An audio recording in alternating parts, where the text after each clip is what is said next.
Demet'ciğim tanıştırayım. Eşim Firaz. Bizi patlatacak bu kız. Kıskanma beni. Ya yine beni görmek istemezse? Ömer Ünal ziyaretçi kabul etmiyor. İhaneti hazmedemedi hiç. Senin hiç kadınlık gururun yok mu? İnsan sevdiğini yakar mı? Kıvılcım bunu bana niye yaptı? Kemal'i görmek iyi gelmiştir ama. Ömer abiye de moral olmuştur.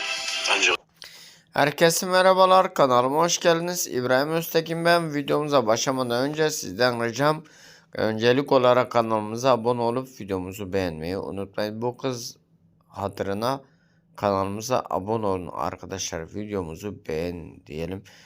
Yani videomuzu beğenirseniz bu kızı beğeniyor gibi olarak düşünün arkadaşlar. Evet. Kimler peki Kızılcık Şerbeti'ni izliyor? Yani tabi böyle güzel kızı koyarsa oraya herkes izler yani, öyle değil mi? Yorumları bekliyorum. Görüşmek üzere, hoşçakalın.